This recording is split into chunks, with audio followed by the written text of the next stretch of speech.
Welcome to Bioscholar. My name is Hiranmoy and I have completed my masters from RCB Faridabad और साथ ही साथ मैंने gate CSIR जैसे exam को क्वालिफाई किया है। मैंने गेट क्वालिफाई किया 2023 लाइफ साइंस में विथ ऑल इंडिया रैंक 7। तो जैसे कि आप सब जानते हैं गेट का डेट अनाउंस हो चुका है और वो फरवरी में होने वाला है। तो जैसे जो गेट का लाइफ साइंस का सिलेबस है उसमें आपको 2 पेपर अटेम्प्ट करना पड़ता है, बायोकेमिस्ट्री, जूलॉजी, बॉटनी और माइक्रोबायोलॉजी। अब माइक्रोबायोलॉजी क्यों इम्पोर्टेंट है ये आप पेपर जब खोलेंगे तब भी पता चलेगा और एग्ज़ाम हॉल में बैठे हुए भी पता चलेगा। माइक्रोबायोलॉजी से डायरेक्ट स्ट्रेट फॉरवर्ड क्वेश्चन आता है, ये एक बहुत बड़ा एडवांटेज है। बायोकेमिस्ट्री में बहुत सारा ऐसे डिफ़िकल्ट प्रॉब्लम आपको फेस हो जाता है पर तो जो एग्ज़ाम में टैकल नहीं हो पाता। तो माइक्रोबायोलॉजी एक बहुत अच्छा ऑप्शन है जो आपको कंसीडर करना चाहिए और साथ ही साथ इसको हम बहुत अच्छे से कवर करेंगे with important parts, important question discuss करेंगे हम। तो मैं आपका ये पूरा सिलेबस कवर कराऊंगा माइक्रोबायोलॉजी का। और उसके साथ साथ हम क्वेश्चन आंसर सेशन में क्या करेंगे, क्वेश्चन आंसर एक सेशन रखेंगे जिसमें हम जो इम्पॉर्टेंट पोर्शन से जो अपकमिंग एग्ज़ाम के लिए जो इस साल के लिए इम्पॉर्टेंट है फॉर दिस ईयर स्पेसिफिकली, ये हम डिस्कस करेंगे। और आप ये गारंटी के साथ लिख सकते हैं कि ये अपकमिंग जो एग्ज़ाम है वो माइक्रोबायोलॉजी पोर्शन एकदम डायरेक्ट क्वेश्चन आएगा। और मैं जिस टॉपिक को कवर करूँगा आप देखेंगे कैसे प्रीवियस ईयर में भी क्वेश्चन आया है और मैं श्योर शॉट हूँ कि अपकमिंग 2024 का जो एग्ज़ाम है उसमें भी डायरेक्ट क्वेश्चन आएगा। तो गेट का सिलेबस, जो गेट का माइक्रोबायोलॉजी स्पेसिफिकली जो सिलेबस है वो 11 सेक्शन में डिवाइडेड है, 1 to 11। अब ये जो पूरा सेक्शन है इसमें आप कवर हम पूरा चीज़ करेंगे पर जो इम्पोर्टेंट पॉइंट्स हैं कवर हम सब कुछ करेंगे, जो इम्पोर्टेंट पॉइंट है उसको एम्फसाइज करके इस पूरे टॉपिक को जल्दी से जल्दी समराइज करेंगे ताकि हमें कम से कम पढ़ के ज़्यादा मार्क्स मिले। Study less and score more, ये मेरा हमेशा के लिए एक स्ट्रैटेजी रहा है। तो हम क्या करेंगे, आज ये सेक्शन 1 से शुरू करेंगे, that is the historical perspective. तो हाँ, study less and score more, यही मेरा मोटो है। और आप सब लोगों को मैं ज़्यादा से ज़्यादा स्कोर करने और टॉप 100 रैंक लाने में मदद करूँगा, जिससे आपको IIT आइजर में एडमिशन और PhD एडमिशन के लिए आप जब अप्लाई करोगे तब आपका अगर स्कोर अच्छा हो, if you score more and if you have good rank then it will be very beneficial to get a seat in IIT और आइजर। ठीक है, तो आज का जो डिस्कशन टॉपिक है that is the section 1 which is the historical perspective of microbiology. अब ये इसमें जो जो पार्ट्स हैं उसको मैं डिस्कस करूँगा। सो that is that landmark discovery and उसके साथ साथ रोल ऑफ माइक्रो ऑर्गेनिज्म, जो स्पॉन्टेनियस जनरेशन वाला थ्योरी है, उसके बाद डिस्ट्रोब, लुईस पास्चर का कंट्रीब्यूशन, डिफरेंट साइंटिस्ट का जो कंट्रीब्यूशन। सो मैं स्टार्ट करता हूँ ये पार्ट। जैसे कि आप सब जानते हैं microbial world is a diverse and one of the most abundant form of in earth in the whole over the world. तो बैक्टीरिया में, माइक्रोबियल वर्ल्ड में बैक्टीरिया आता है, फंगस आता है, ये सीडोपोडिया, एमीबा सीडोपोडिया, ये वॉलबॉक्स है, this is volvox and this is the virus, HIV virus infecting the CD4 T cell. अब जैसे when you consider about the micro organism, they are relatively have small size but this small size is the key factor but not sufficient to define them। ये बात आप बहुत अच्छी तरह के जानते हैं कि how this microorganism plays a important role in the forming whole the society. आप अगर कंसिडर करें इंपॉर्टेंट बेनिफिशियल चीज़, इसके साथ साथ माइक्रोऑर्गेनिज्म का जो अदर पार्ट्स हैं, जो जैसे कि डिजीज़ कॉजिंग वाला पार्ट है जिससे गेट में डायरेक्ट क्वेश्चन पूछा जाता है, वो पार्ट भी हम कवर करेंगे। उससे पहले आपको ये एक ब्रॉड ओवरव्यू होना चाहिए कि माइक्रोऑर्गेनिज्म का size relative compare to the human cell और एनिमल सेल कैसे होता है, ये आपको थोड़ा आइडिया होना चाहिए। तो माइक्रो ऑर्गेनिज्म का जो साइज होता है that is the bacteria, it ranges between 1 micrometre and this virus. जैसे वायरस इससे भी छोटा होता है बहुत सारे केसेस में। बैक्टीरिया में भी एपिलिफेसेंशियली करके एक बैक्टीरिया है जो बहुत बड़े साइज का है। Flu virus is ranging between less than 100 nanometre. तो ये जो इकोलाई है, जैसे कि आप देख सकते हैं, जैसे मैंने बोला, ये 1 माइक्रोमीटर का होता है इन जनरल। जो आपको विजुअल हो पाएगा, विजुअलाइजेशन जब आप करेंगे, लाइट माइक्रोस्कोप से होता है, scanning electron microscope, this are the technique to visualise this. ये पूरा माइक्रोस्कोपिक रेंज पढ़ने का एक ही मकसद है कि आपको एक ओवरऑल आइडिया हो जाए how this micro organism look like and in the context to cellular level. आपको बहुत सारे इंटरव्यू में ये पूछा जा सकता है कि do you know the size of a E coli, so then आपको बताना है yes I know that it is in the diameter of 1 micrometre. अब देखिए और कुछ चीज़ हम देखते हैं। अब माइक्रो ऑर्गेनिज्म माइक्रोबायोलॉजी हम स्टार्ट करते हैं। So this is a relative idea जो आपको होना चाहिए how this micro organism look like. और आप ये टाइम स्केल सेल्स आपको याद रखना है, जैसे 1 micrometre is equal to 6 metre, 1 nanometre is equal to 10⁻⁹ metre. तो this are the important unit conversion that you need to know. GATE में भी डायरेक्ट ऐसे माइक्रोबायोलॉजी पार्ट, बायोकेमिस्ट्री पार्ट में यूनिट कन्वर्सन और इससे कोरिलेटेड, जैसे ये तो this is a fundamental thing, इसको एप्लीकेशन में बहुत सारे क्वेश्चन पूछा जाता है। तो अब हम शुरू करते हैं हिस्ट्री ऑफ माइक्रोबायोलॉजी। जैसे कि आप सब जानते हैं कि every subject has its own history. अब ये जो माइक्रोबायोलॉजी है, microbiology study of micro organism, सीधी बात। अब माइक्रो ऑर्गेनिज्म जो माइक्रोबायोलॉजी है ये बहुत पहले से स्टडी होते रहता है। अब देखिए जो इम्पोर्टेंट कंट्रीब्यूशन है माइक्रोबायोलॉजी के फील्ड में जब से ये स्टडी रिवील हुआ, so that start from this in the जो इम्पोर्टेंट साइंटिस्ट को हम कंसिडर करते हैं दैट इज़ एंटोनी वॉन लीएनहॉफ। अब आपको एग्ज़ाम में 2 चीज़ याद रखना है एंटोनी वॉन लीएनहॉफ से। तो उन्होंने क्या किया था, इतना भी एक इंटरेस्टिंग स्टोरी है पर एग्ज़ाम ओरिएंटेड में हमें खाली 2-3 चीज़ ही पता करना है। तो he is also known as the father of bacteriology and protology. तब तक उनको पता नहीं था कि दिस आर द फंगस और bacteria, he just observe those thing. पर he use this term animalcules, ये बहुत इंपॉर्टेंट है, this is you need to know. और ये इनका माइक्रोस्कोप है जिससे उन्होंने अपने जो बॉडी का सैंपल है जैसे सलाइवा, ये सब से जो माइक्रो ऑर्गेनिज्म प्रेजेंट थे उनको स्टडी कर रहे थे और ऐसे ऐसे जो डायग्राम बना रहे थे अपने कॉपी में, नोटबुक में। तो आपको जो याद रखना है that is this animalcules. So Antonie van Leeuwenhoek talked about animalcules which we now known as bacteria, protozoa और दैट काइंड ऑफ थिंग्स। पर उनको पहले आइडिया नहीं था। तो Antonie van Leeuwenhoek discovered the first microscope, उन्होंने स्टडी किया था फर्स्ट माइक्रोस्कोप अपने हाथ से बना के फिर स्टडी किया था। And after that the field of microbiology opened up. और ये जो पूरा प्रोसेस है डिस्कवरी का उसको हम थोड़ा थोड़ा करके देखते हैं। तो discovery of the micro germ theory. अब ये germ theory is correlated with the disease caused by the micro organism. उससे पहले और 2-4 चीज़ देख लेना पड़ेगा, जैसे थ्योरी ऑफ स्पॉन्टेनियस जेनरेशन। तो पहले आइडिया होता था कि लाइफ जो है, ये जो लिविंग बीइंग है, ये क्या होते हैं, arises from non living object. This living thing arises from non living object, जो कि गलत है सरासर। पर इसको डिस्प्रूव करने के लिए बहुत सारे लोगों ने एक्सपेरिमेंट किया है, जिनमें से Louis Pasteur is one of the important scientist who studied about all those things and he told that, जैसे इनका एक बहुत इम्पॉर्टेंट एक्सपेरिमेंट, इसको नोट डाउन जरूर करना और फिगर से ही आपको पता चल जाएगा कहने की क्या कोशिश कर रहे थे वो, that is swan neck flask experiment. अब इसमें क्या होता है, तो जैसे मैंने बोला कि स्पॉन्टेनियस थ्योरी, तो स्पॉन्टेनियस थ्योरी में यही बोला जाता है कि life arises from non living object, life arises from non living matter. अब पास्चर ने क्या किया, इन्होंने जैसे ये लॉन्ग लेग फ्लास्क लिया, उसमें क्या किया, ब्रॉथ लिया, जैसे ब्रॉथ मतलब in the sense now we consider for microbiological bacterial growth is LB, जैसे LB लूरिया बार्टिनी ब्रॉथ हो गया। अब उन्होंने क्या किया, इसको स्टेरिलाइज करने के लिए हीट किया। अब हीट करने के बाद ये जो पूरा ये पॉइंटेड लॉन्ग नेक फ्लास्क था उसको ऐसे एज से कार्व कर दिया। अब उन्होंने क्या किया, ये जो ब्रॉथ को बॉयल करके छोड़ दिया। अब उन्होंने क्या किया, अब अगर ये बेंडिंग हो जाता है तो आप जैसे पता हो सकता है कि जैसे ये जो एयर है, जो एयर का कांटेक्ट है वो नहीं हो पाएगा इस ब्रॉथ के साथ, तो क्या होगा, लॉन्ग टर्म तक ये जो ब्रॉथ था ये एसेप्टिक कंडीशन में था। एसेप्टिक कंडीशन तब तक पता नहीं था, पर उसमें दैट ब्रॉथ वाज क्लियर। उसका मतलब यही था कि माइक्रो ऑर्गेनिज्म उसमें ग्रो नहीं हो पा रहे थे।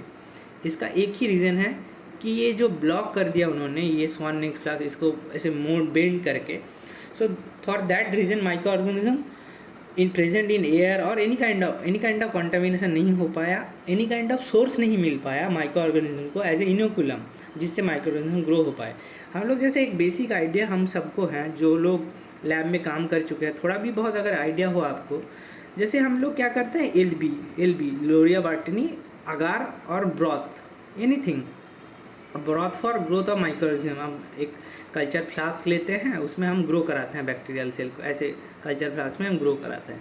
तो पहले हम जब माइक्रो ऑर्गेनिज्म इनोकुलेट करते हैं, उससे पहले हम क्या करते हैं, स्टेरिलाइजेशन। अब स्टेरिलाइजेशन का एक प्रोसेस होता है, दैट इज़ ऑटोक्लेविंग। ऑटोक्लेव क्यों करते हैं हम? ऑटोक्लेव इसलिए करते हैं, इसके अंदर जितने भी सारे माइक्रो ऑर्गेनिज्म, जितने भी सारे अनवांटेड पार्टिकल हैं, ये हमको स्टेरिलाइज करना है। खाली मतलब इसके अंदर जितने भी लिविंग मटेरियल हैं उसको मारना है।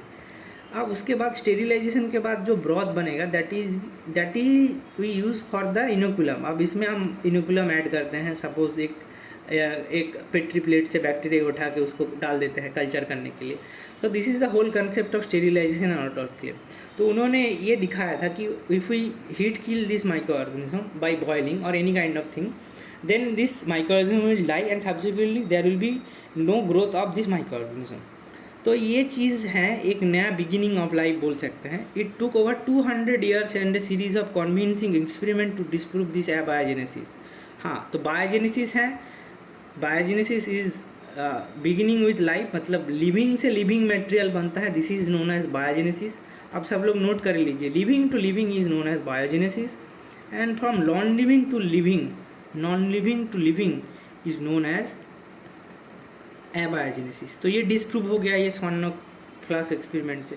सेम चीज़ यहाँ पे मैंने बताया कि पास्चर एक्सपेरिमेंट, उन्होंने हीट अप्लाई किया, फिर दोनों कंडीशन लिया। एक में क्या किया ना, उन्होंने फ्लास्क को ब्रेक कर दिया यहाँ से, और दूसरे में क्या किया, इंटैक्ट रखा इस शेप में। जिस फ्लास्क को उन्होंने ब्रेक कर दिया उसमें जो एयर के कंटेंट एयरबोर्न माइक्रोब हैं, उसमें क्या हुआ, यहाँ पे देखिए एक लाइन लिखा है, this airborne microbes are trapped. यहाँ पे जैसे ये पास नहीं हो पा रहा था, ये माइक्रोब्स पास नहीं हो पा रहा था, तो that's why the broth was sterile. तो यहाँ से आपको एक ही चीज़ याद रखना है, that is Louis Pasteur used swan flask experiment to disprove this theory of abiogenesis and for the support of biogenesis. अब लुईस पास्चर का बात हो गया, तो Louis Pasteur was the pioneer of microbiology, इसको फादर ऑफ मेडिकल माइक्रोबायोलॉजी बोलते हैं, as a इनसे फादर ऑफ माइक्रोबायोलॉजी भी बोलते हैं। तो इन्होंने क्या किया, पहली बार ये स्टेरिलाइजेशन वाला प्रोसेस बताया कि अगर if we heat something and heat for certain amount of time, that is 62 degree Celsius और 63 आप मान सकते हैं, 63 फॉर 30 मिनट, फॉर 30 मिनट अगर हम हीट करते हैं, in that case this micro organism undesirable जो ऑर्गेनिज्म है, जो हमें नहीं चाहिए, sterility, so this process later is known as pasteurization. हम सब लोग जानते हैं, मिल्क के पैकेट में लिखते हैं डबल पास्चुराइज मिल्क, है ना। तो ये पास्चुराइजेशन वाला जो कंसेप्ट है, it was named after Pasteur, but Louis Pasteur was the first person to discover this process. And उन्होंने एलिली एक कंपनी था वहाँ पे, वाइन मैन्युफैक्चरिंग कंपनी, वहाँ पे जाके ये स्टडी किया था कि micro organism is the major role, is a major key player. इसके अंदर माइक्रोब्स ही हैं जो क्या करते हैं, फर्मेंटेशन में हेल्प करते हैं। इससे पहले साल तक ये फर्मेंटेशन प्रोसेस उसका यूज़ हो रहा था, पर the science behind, what is the logic behind this fermentation, कैसे बन रहा है fermented product. So Louis Pasteur showed that micro organism और the bacteria plays a major role in this fermentation process. तो इनके बारे में थोड़ा और जानकारी लेना है। सो ही लेटर ऑन, जैसे हमने ये फादर ऑफ मेडिकल माइक्रोबायोलॉजी है, so he discovered this process of vaccination, और उन्होंने लैटिन, ये जो भैक्का एडवर्ड जेनर को कंट्रीब्यूट करने के लिए, तो एडवर्ड जेनर का जो कंट्रीब्यूशन है, एडवर्ड जेनर को कंट्रीब्यूशन के लिए उन्होंने लैटिन भैक्का मीन्स काउ, यहाँ से ये वैक्सीन डिराइव होता है, और उन्होंने 3 मेजर वैक्सीन पे ऊपर काम किया, that is cholera, anthrax and rabies. अब आप जब लुईस पास्चर का नाम सुनेंगे, लुईस पास्चर का जब भी नाम सुनेंगे, you should have an idea about car, कि उन्होंने वो Lewis pasture drives car means cholera, C for cholera, A for anthrax and R for rabies virus. तो इन्होंने इन तीनों के ऊपर वैक्सीन का काम किया था। और उसके साथ साथ he was a very good chemist in the sense इन्होंने पहले ऑप्टिकल आइसोमरिज्म जो प्रॉपर्टी है, लाइट इंड्यूस्ड प्रॉपर्टी है, उनके बारे में भी स्टडी किया। और जैसे मैंने पहले ही मेंशन कर दिया, ये study the mechanism of alcoholic fermentation played by the microbes, micro organism का जो रोल है उसके बारे में इन्होंने पहले स्टडी किया था। तो यहाँ पे आपको याद रखना है लुई पास्चुर, पास्चुराइजेशन आप सब जानते हैं, हर एक मिल्क पैकेट मिल्क करते pasteurize milk. Father of microbiology, Louis Pasteur used to drive car, cholera, anthrax, rabies, one of the first to recognize optical. ये सब सेकेंडरी चीज़ हैं, पर ये कार, लुई पास्चुर का pasteurization technique, swan necks flask experiment is very much important. 3 point, एक है car, first point, second is swan necks flask experiment, and third is pasteurization. Louis Pasteur के बारे में ये 3 इन्फॉर्मेशन जरूर से ज़रूर याद रखना है आपको। डायरेक्ट क्वेश्चन दिखाऊंगा मैं कैसे आया है और आएगा भी। अब उसके बाद और एक सेमिनल कंट्रीब्यूशन जो प्ले करते हैं दैट इज़ रॉबर्ट कॉक। तो ये क्या किए, ये जर्मन थे, he was a German physician. So he was studying this germ theory of disease. तो जर्म थ्योरी वाला जो कंसेप्ट इवॉल्व हुआ था कि जो जर्म थ्योरी, इसका एक ही मतलब है दिस बैक्टीरिया और द माइक्रोऑर्गेनिज्म कॉज डिजीज़, जो माइक्रोऑर्गेनिज्म डिजीज़ कॉज करते हैं उनके बारे में ये स्टडी करते थे। तो ही डिराइव कॉज पोस्टुलेट, अभी आप डिस्कस करेंगे। उसके साथ साथ इन्होंने isolation of microorganism and pure culture वाला जो टेक्निक है, इसको इनको यही पहले है इंसान है जो पहले प्योर कल्चर वाला कंसेप्ट डेवलप किया। और उसके साथ साथ इन्होंने काम किया positive agent of cholera and tuberculosis के ऊपर। उसके साथ साथ देखिए ये जो कॉज पोस्टुलेट वाला आइडिया है उसको हम देखते हैं। तो पहला पोस्टुलेट यही है, सो this is done by Robert Kock. Cause postulate नाम से ही आता है रॉबर्ट कॉक। अब इसमें से आपको जर्म थ्योरी ऑफ डिजीज़ कैसे इवॉल्व हुआ वो भी पता चल जाएगा। जैसे अगर किसी को कुछ डिजीज़ होता है caused by micro organism, so the suspected pathogen, आप सस्पेक्ट कर रहे हो कि ये पैथोजन रिलेटेड डिजीज़ है, तो उनको आप आइसोलेट कर पाओगे। Must be present in all cases of disease and absent from healthy. जो हेल्दी एनिमल है उसमें उसका अगर आप माइक्रोस्कोपी और स्टेनिंग टेक्निक से उसको आइडेंटिफाई करने की कोशिश करोगे उसमें प्रेजेंट नहीं होगा। Second cheese is the suspected pathogen must grow in pure culture. Pure culture means खाली जैसे आपको अगर इकोलाई, सैल्मोनेला, बाकी लैक्टोबैसिलस ये सब का एक पूरा मिक्सचर दिया है, और आपको क्या बोलना है गया है कि आप मुझे खाली इकोलाई को ही आइसोलेट करके दे। तो आपने क्या किया, सीरियल डाइल्यूशन किया। सीरियल डाइल्यूशन करके, ऐसे सीरियल डाइल्यूशन बहुत सारे स्टेप में होता है, सीरियल डाइल्यूशन करके आपके यहाँ प्लेट कर दिया और इकोलाई को कॉलोनी को उठा के फिर से एक नए प्लेट में स्ट्रिक कर दिया ऐसे ऐसे करके। तो क्या होगा, इकोलाई का आपका एक प्योर कल्चर बन जाएगा जिसमें खाली इकोलाई ही रहेगा। So this is the concept of pure culture, this is the concept of pure culture. ये रॉबर्ट कॉक पहले ये प्योर कल्चर का कंसेप्ट दिया था। And the third postulate was this that cell from pure culture of the suspected person must cause disease in the healthy animal. जब आप ये pure culture कर लेंगे, अब फिर से अगर ये इनोकुलम उठा के एक हेल्दी माइस को दे देंगे तो ये डिजीज़ फिर से हो जाएगा। एंड आफ्टर दैट आप फिर से अब ये डिजीज़ एनिमल से फिर से आइसोलेट कर पाएंगे ये पैथोजन के। Then this standard will known as this process will be known as this, it will be caused by microorganism, and ये it is a gold standard of every microorganism caused disease। इसको gold standard माना जाता है। पर ऐसा क्या हमेशा होता है कि देयर आर सर्टेन एक्सेप्शन। तो एक्सेप्शन में अभी बहुत सारे डिजीज़ ऐसे होते हैं कि जिसका एनिमल मॉडल नहीं हो पाता in case of many viral and protozoal disease. जैसे यहाँ पे मैंने मेंशन किया वायरस एंड प्रोटोजोअल डिजीज। उसके साथ साथ ये क्रिटिकल 2 एग्जांपल हैं, जैसे रिकेट्सिया एंड क्लैमाइडियमियासिस। अब रिकेट्सिया ये टिक से होता है रिकेट्सिया, और ये क्लैमाइडियमस ये जो प्रोटोजोअल डिजीज़ हैं, ये देखिए Trypanosoma Leishmania, this are the protozoal disease. तो इसके लिए आप अगर कॉज पोस्टुलेट को अप्लाई नहीं कर पाएंगे, इसका रीज़न यही है, इसका जो एनिमल मॉडल है दैट इज़ नॉट प्रेजेंट। सब ह्यूमन डिजीज़ को आप एनिमल मॉडल में रेप्लिकेट नहीं कर पाओगे। So this was the very crucial exception of Koch's postulate जो बाद में पता चला। पर this is also a gold standard for every disease caused by the microorganism. अभी तो भी इसको फॉलो किया जाता है कॉज पोस्टुलेट को, but as we all know everything has exception. इसका 2-3 एक्सेप्शन है, जैसे viral disease, protozoal disease and rickettsia, chlamydia. अब रॉबर्ट कॉक जैसे मैंने बता दिया, आपको 2-3 चीज़ याद रखना है। कॉज पोस्टुलेट का एक्सेप्शन एक्सेप्शन और cause postulate, virus and chlamydia rickettsia, ये तो आप याद रख लेंगे। उसके साथ साथ इन्होंने काम किया था कॉलेरा एंड ट्यूबरकुलोसिस। ट्यूबरकुलोसिस आप ये जो कॉज पोस्टुलेट बेस्ड है that is based on Mycobacterium tuberculosis.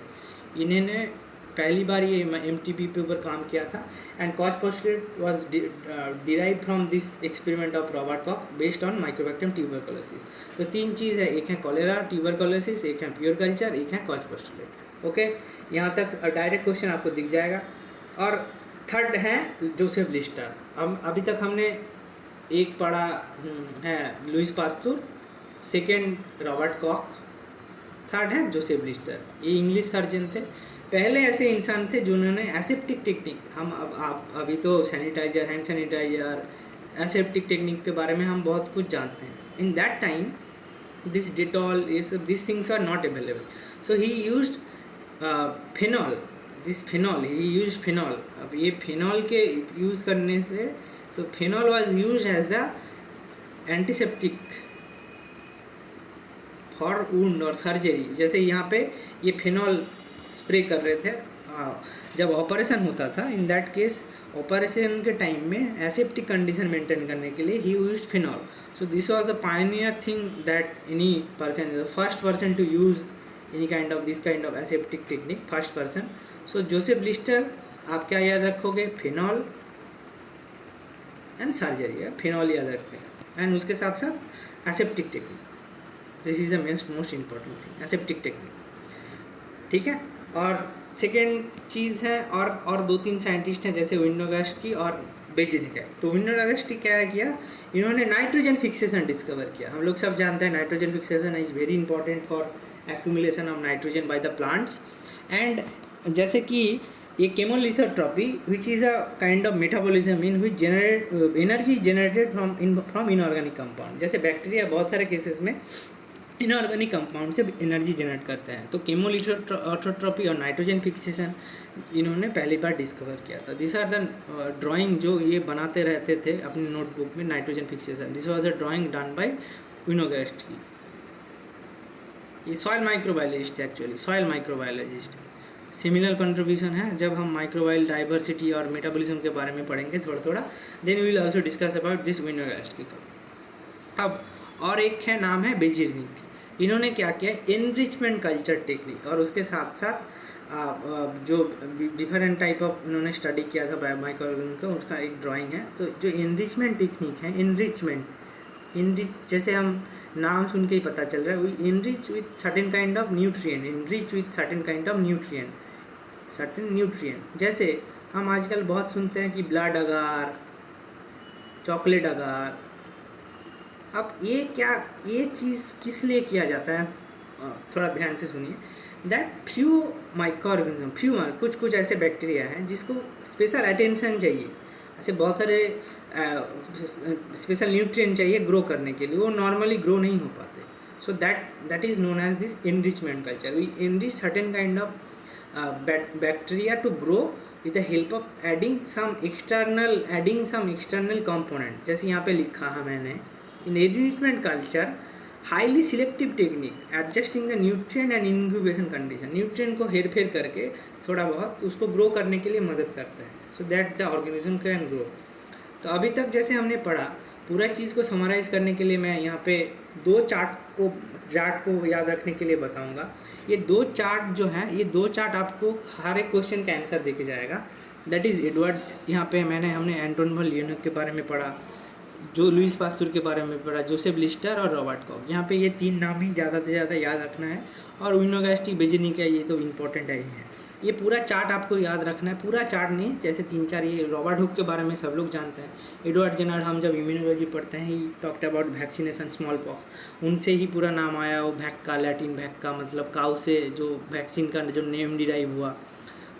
उसके बाद आए थे लुइस पास्चर कार चलाते थे, है ना, प्रिंसिपल ऑफ इम्यूनाइजेशन, इन्होंने वैक्सीन डिस्कवर किया, स्पॉन्टेनियस जनरेशन, और उसके साथ साथ pasteurisation.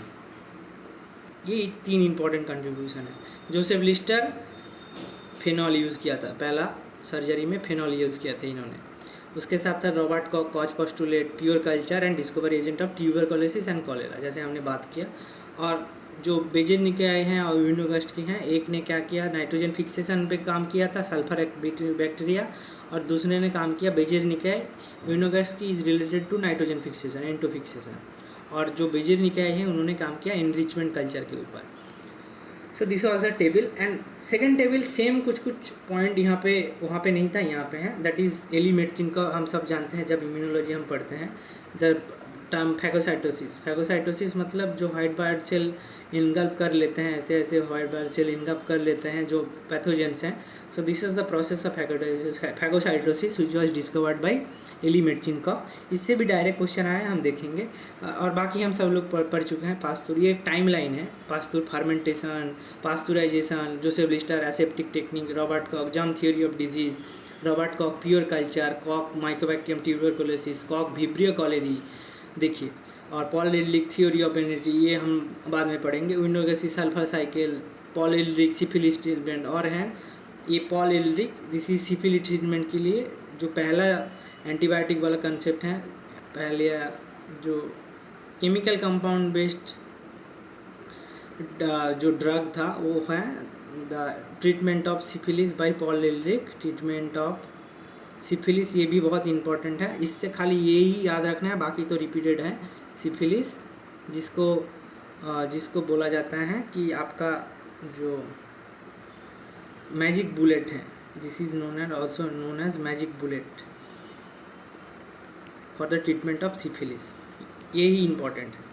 Robert Koch, Louis Pasteur, Joseph Lister और आपका एंटोनी वॉन लीeuwenhoek। उसमें एंटोनी वॉन लीeuwenhoek में क्या याद रखना है आपको, एनिमैनिकुल्स, डायरेक्ट क्वेश्चन आया है। चलिए हम अभी नेक्स्ट चीज़ है क्वेश्चन डिस्कस कर देते हैं प्रीवियस ईयर। तो जैसे आप देखते हैं गेट 2019 में पूछा गया है, the discovery technique of microwell pure culture was pioneered by Robert Kock.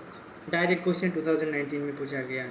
देखिए 2023 में इस चार्ट से एक क्वेश्चन भी इस चार्ट से बाहर नहीं है। Metchnikoff, phagocytosis was first described by Eli Metchnikoff, ये भी बहुत इंपॉर्टेंट है। बाकी आप ऑप्शन को एलिमिनेट करके भी कर सकते हैं। रॉबर्ट कॉक ऐसा कुछ नाम नहीं। पॉल एरिक हमने पढ़ा है, पॉल एरिक क्या है, सिफिलिस ट्रीटमेंट एंड जो मैजिक बुलेट का डिस्कवरी है Paul Ehrlich is developed syphilis treatment.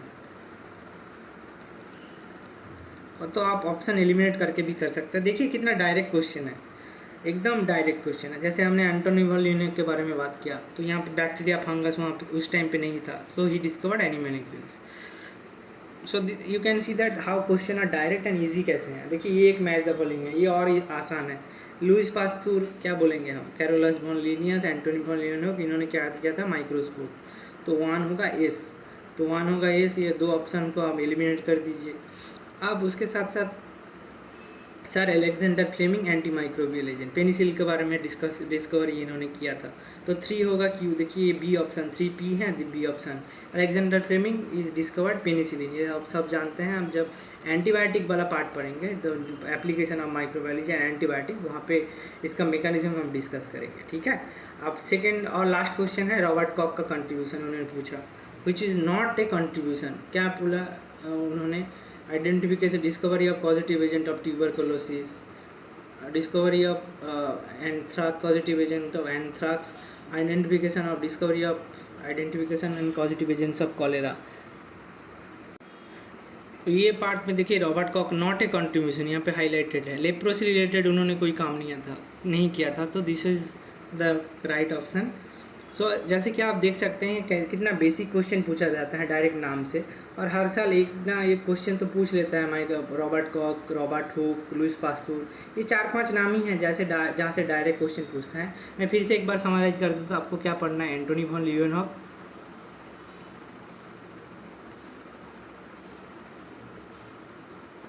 Louis Pasteur